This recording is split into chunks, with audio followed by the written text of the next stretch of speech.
Meanwhile, Mitch McConnell has called the Biden administration's exit from Afghanistan a shameful failure of American leadership. He said in a statement, the rapid advance of Taliban was expected. The plight of innocent Afghans was predicted. The challenges of safely evacuating U.S. personnel and innocent Afghans have been magnified by our inexplicable withdrawal from Bagram Air Base. On Sunday, Senator Chris Murphy of Connecticut set the record straight. He tweeted, over the last decade, Republicans have pushed to intentionally create a massive backlog for the special immigrant visa program, the one we use to bring Afghan partners to America. That is true. Obama asked to increase the special immigrant visa program. It was rejected by the Republicans.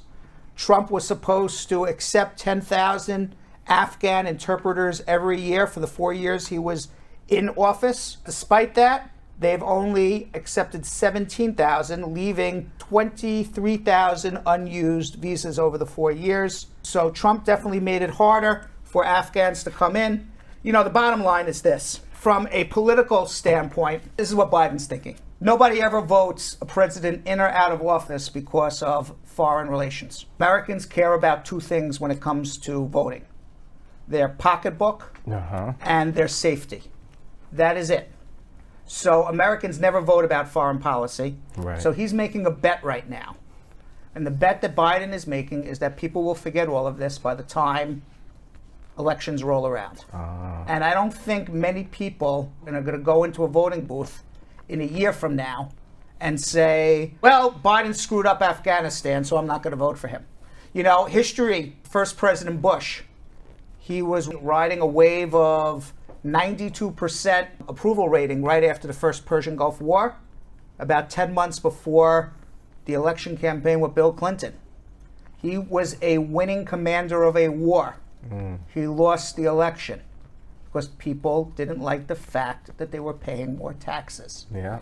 Bill Clinton, when he went into office, if you remember what happened, remember the movie Black Hawk Down? When the helicopter crashed and 20 U.S. or more servicemen died in a botched military procedure in Somalia. And they were saying the same exact thing what they're saying with Biden. He's a terrible leader. He doesn't know what he's doing. America looks weak, blah, blah, blah, blah, blah. It was all forgotten about by 1996 with the re-election. And he won again, obviously. So Biden is counting on history again. Gotcha. There was no right time ever to leave Afghanistan.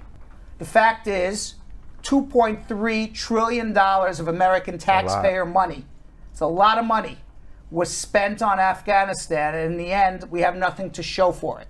We could have spent another 20 years there and still have nothing to show for it other than another $2.3 trillion in taxpayer money.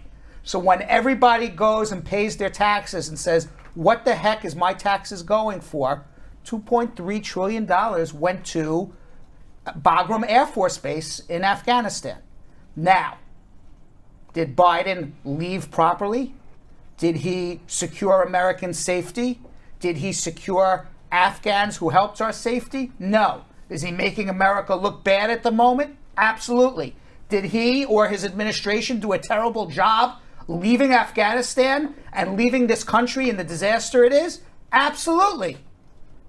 But from a cold-hearted standpoint, when he says to himself, from a political standpoint, is this going to hurt my re-election?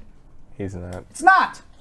It's going to be forgotten about, especially in 30 days from now or 60 days from now when they pass a $3 trillion bill that expands Medicaid, free colleges for 2-year schools, associate's degrees, free college around the United States of America for associate's degrees, free early education, expanded Medicaid, more infrastructure, jobs for everybody.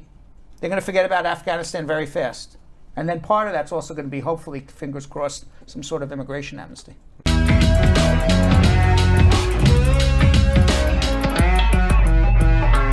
Thanks for watching. For more Bradshaw Live, like and subscribe to our YouTube channel.